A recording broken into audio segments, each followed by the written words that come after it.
중고등부 교사를 맡고 있는 문정민 청년입니다. 이번 아울리치 19명 중 누구보다도 가장 가기 싫었던 사람이라고 이야기를 할 수 있습니다. 네, 심지어 출발하는 당일까지도 너무 가고 싶지 않았어요. 근데 왜 가게 되었느냐? 제 동생이 작년에도 아울리치에 가고 싶어 했는데 아버지께서 허락해 주시지 않으셨어요. 올해에는 어머니께서 저 몰래 아버지께 제가 가면 건이도 갈 수 있다고 허락을 받으시고 저에게 모든 경비를 대주실 테니 가라고 하셨어요. 그래도 별로 가고 싶지 않아서 교회에 신청하라고 할 때 은근슬쩍 기간을 넘어가려고 했습니다. 근데 어머니께서 신청을 다 해놓으셨더라고요. 전 신청을 한 적도 없는데 아울리치 카톡방에 초대되어 몇 건을 가지고 오라는 말에 좀 당황스러웠습니다. 심지어 퍼포먼스까지 제가 리더가 되어 준비를 해야 한다는 말이 정말 싫었어요. 출발 전에 불평과 기대 없이 가는 아울리치였지만 큰 돈과 시간을 주님께 드리게 되었으니 제가 왜 아울리치에 가야 합니까? 제발 이유 좀 알려주세요 라고 계속 기도를 하였고 지금부터 그 기도 응답 4가지를 말씀드리고자 합니다. 첫 번째로 죄인임을 깨닫게 하셨습니다. 필리핀에서 첫 예배 때 내가 예수를 못 박았습니다 라는 평소에 좋아하는 찬양을 하는데 그동안 지어왔던 저의 부끄러운 죄들이 기억나며 하나님 앞에서 얼굴을 들기 어려워 아담 하와가 죄를 짓고 왜 숨었는지를 알 것 같았고 내가 정말 죄인이구나 하고 깨달아 첫 예배부터 기도 응답을 받은 것만 같았습니다. 저는 기도하면서 정말 안 우는 편인데 계속 눈물이 났습니다. 선생님이라는 위치 때문에 울면서 기도하는 것이 너무 부끄러워서 울면 안 되는데 자꾸 이렇게 생각했는데 계속 눈물이 났습니다. 그만큼 절실했던 것 같습니다. 두 번째로 리더의 자리를 세우시는 것을 인정하게 하셨습니다. 이상하게도 하나님께서 군대 전역 후에 큰일이든 작은 일이든 리더의 자리에 계속 저를 세우시며 사람들을 챙기는 일을 시키셨습니다. 한때 찬양 인도자로 지금은 청년부 회장이나 중고등부 교사로 학교에서도 대표로 세우셨는데 이번 아울리치에서도 퍼포먼스 리더로 세우셨습니다. 저는 앞에 나서는 일을 싫어하고 또 리더를 뒤따르는 것이 마음이 편해서 좋았습니다. 그래서 팀원들을 만나기 전 저보다 나이가 있는 청년이 꼭 있었으면 좋겠다고 생각했습니다. 그래야 제가 남을 챙기는 일에서 해방될 수 있을 거라고 생각했기 때문입니다. 마침 형이 있어서 다행이라고 생각했지만 이상하게도 팀장님이 굳이 제게 항상 팀원들이 다 있는지 인원 체크를 하라고 하셨습니다. 그때 생각했죠. 그냥 인정하자고. 하나님께서 나를 크게 써주실 것을 기대하자고. 세 번째로 보내는 성교에 대한 비전을 기억하게 하셨습니다. 아울리치 기간 동안 김강희 목사님께서 건희 때문에 아울리치에 온 것 같이 건희가 1년 단기 선교를 하면 저도 하게 될 거라는 말씀을 계속 하셨는데 저는 둘 다 안 가요 라고 대답했습니다. 그런데 마지막 헌신 예배 때 건희가 제 옆자리에 앉아 제게 내년에도 아울리치 올 거야? 하고 물었습니다. 저는 이 질문의 의미가 무엇일까 불안했지만 저는 돈만 있으면 오지 않을까? 라고 대답했습니다. 그런데 건희는 난 안 올 거야 라고 말을 했습니다. 그러면서 이유는 나중에 이야기를 해주겠다고 했어요. 그래서 전 뭔가 찝찝하지만 적어도 단기 선교는 안 오겠구나 싶었습니다. 헌신 예배가 시작되고 선교에 생각이 있는 사람들이 앞으로 나오라고 했는데 제 기도를 다 했던 터라 그때 건희가 제게 이야기를 했던 기도 제목인 이번 아울리치를 통해서 비전을 확실하게 세우게 해달라고 했던 기도를 하였습니다. 기도가 끝나고 눈을 떠보니 옆에 건희가 없었습니다. 지난주 건희가 간증했던 것처럼 이미 단기 선교사로 나간 거죠. 많이 당황스러웠는데 그럼에도 불구하고 저는 단기 선교에 대한 마음이 전혀 없었습니다. 그 해답을 경수와의 대화에서 찾았습니다. 선생님, 예전에 기도 제목 중에 보내는 선교가 있지 않았나요? 라는 말을 할 때 기억이 났습니다. 그래서 내가 직접 가는 선교에 대해서는 큰 감동이 없었구나라는 것을 깨달았습니다. 마지막으로 우리 아이들을 더욱 사랑하게 하셨습니다. 출국 전부터 아울치가 끝나는 기간까지 아이들이 힘들 때면 마음이 아팠고 기뻐할 때면 행복했습니다.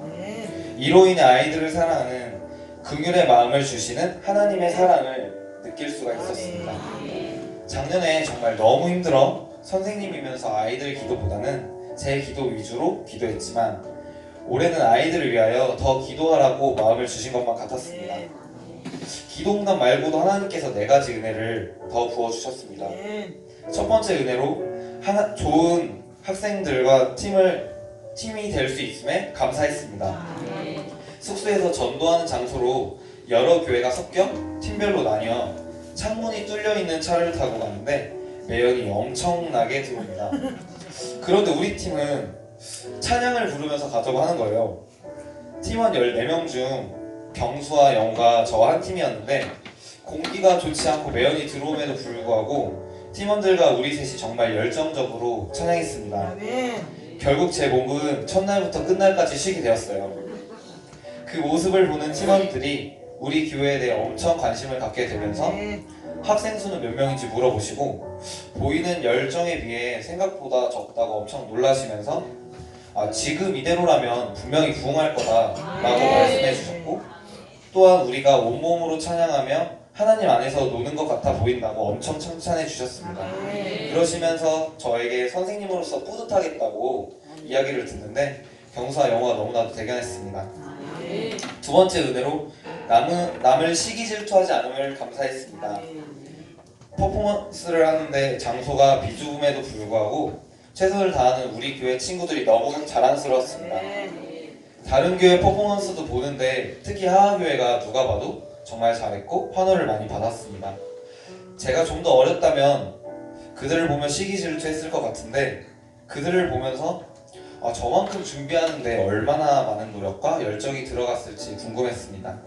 그리고 어떻게 저 교회의 리더는 아이들을 인도할 수 있었을까 궁금하기 시작했습니다. 그래서 같은 팀원들 중에 있었던 하하교회 친구에게 여러 가지 물어보며 배울 수 있었습니다. 제가 그저 시기 질투만 했다면 배울 수 없었던 부분도 못 배우고 넘어갔을 텐데 그런 마음이 안 들었음에 감사했습니다. 세 번째 은혜는 부정적으로 바라보는 시선을 뒤집어 주심에 감사했습니다. 저는 평소 찬양을 할 때 가사에 집중하기 위하여 노력하며 찬양합니다.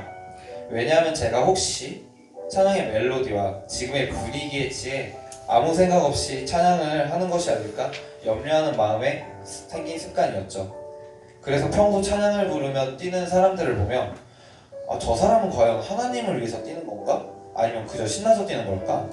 이런 부정적인 시선으로 바라봤습니다. 그런데 전도 마지막 날 아이들이 신나게 뛰고 춤추고 찬양하는 모습을 보는데 어떠한 생각으로 저 친구들이 찬양을 하는지 모르겠지만 그럼에도 불구하고 찬양은 곡 조이는 기도라고 하셨으니까 하나님께서 저들이 하는 찬양도 가볍게 듣지 않으시겠구나, 흘러가며 하는 기도라도 듣고 계시겠구나, 지금 뛰게 만드시는 이도 하나님이시고 저 모습도 하나님께서 기뻐하시겠구나 라는 생각이 들었습니다. 그러고 나니 저희 교회 아이들이 너무나도 사랑스러웠습니다. 마지막 은혜는 복음에 대한 욕심이 생김에 감사했습니다. 우리 팀 팀원들 중 한 명이 4년 전 아울리치에 와서 전도한 영혼이 있었는데 그 사람과 4년이 지나서 만나게 되어 자신을 알아보았고 또한 현재 덕분에 마닐라 교회에 다니고 있다는 말을 하였습니다. 정말 놀라운 경험이었다고 고백을 하는데 그 이야기를 들으면서 역시 복음에는 능력이 있구나 하는 생각과 저 또한 그러한 놀라운 경험을 하고 싶다는 욕심이 생겼습니다. 감사하고 좋았던 점이 있다면 아쉬웠던 점도 2가지 있었는데요. 하나, 필리핀 아울리치 전도 현장에 따갈로그어로 전도하기 싫어서 계속 영어로 영어 할 줄 아냐고 묻고 조금이라도 안다고 하면은 다 영어로 전도했습니다. 그러나 어떤 분들은 백지전도 따갈로그어 외에 예쁘다, 멋지다 등 다른 개인적인 표현들을 적어와서 의사소통을 하기 위해 노력하는 모습을 보며 굉장히 많이 반성했고 부끄러웠습니다. 둘, 이번에 전도하면서 아쉬웠던 점 중 하나가 항상 제가 선생님이라는 위치를 생각하고 있었다는 것입니다.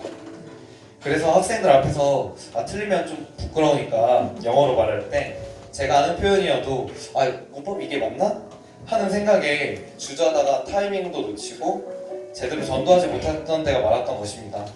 그런데 첫날 영어를 잘 못해서 부끄러워하던 아이들이 마지막 날 되든 안 되든 전도하며 부딪히는 모습을 보았습니다. 그 모습을 보며 많이 반성했고 다음에 올 때는 그냥 무조건 부딪히거나 아니면 좀 제대로 준비를 해서 와야겠다는 생각이 들었습니다. 가끔씩 수련회 2박 3일 가도 길다고 느낄 때가 많았습니다. 그런데 이번 아우리시 일주일은 너무나도 짧게 느껴졌습니다. 일주일간 저를 본 청년들과 학생들이 하나같이 자유함을 얻은 얼굴이라고 하였습니다. 맞아요, 자유했습니다. 적어도 이 아우리시 기간 동안은 진로와 학업, 금전적인, 세상적인 고민을 할 필요도 없고 청년부 수련회와 행복모임 구호대회 준비 등 내 몫은 다 하고 다른 임원들한테 맡기고 와서 정말 저와 하나님과의 관계만 생각하면 되었습니다. 정말 억눌린 게 하나도 없이 너무 자유했습니다. 그래서 정말 행복한 시간들이었습니다.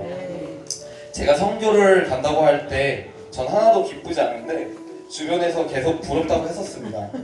그 이유를 다녀와서 보니까 알겠습니다. 떠날 때 준비하지도 않고 기대도 하지 않고 갔는데 내년에는 어떻게든 안 가야지하고 마음을 먹고 갔었는데 제가 은혜를 듬뿍 받다 보니까 만약에 준비를 하고 갔다면 얼마나 더 큰 은혜를 받고 왔었을까 하는 기대감이 생겼습니다. 돌아오자마자 김강희 목사님 사고 소식을 들으며 벌써 영적 전쟁이 시작됐구나 하는 것을 느꼈습니다. 그래서 이 아우리시를 통해 깨달은 것을 다시 한번 결단합니다. 1. 리더의 자리에 계속 세우시는 하나님의 뜻을 위해 기도하자. 2. 보내는 선교사가 되자. 3. 올해는 학생들을 위해 울며 기도하는 선생님이 되자. 4. 외국어 공부를 빡세게 하자. 5. 선생님 위치를 생각하지 말고 부딪히자. 끝으로 건이야, 너 때문에 아울리시 간 것처럼 눈치 줘서 미안해. 너 아니었어도 어떻게든 아울리치에 갈 수밖에 없도록 하나님이 만드셨을 거야. 그리고 이번 아울리치 현장을 다녀올 수 있도록 애써주신 어머니께 감사드리고 담임 목사님이야 아낌없이 물질로 기도로 후원해주신 모든 분들께 감사드리며 이 모든 영광 하나님께 올려드립니다. 하나님께서 하셨습니다. 아멘. 할렐루야.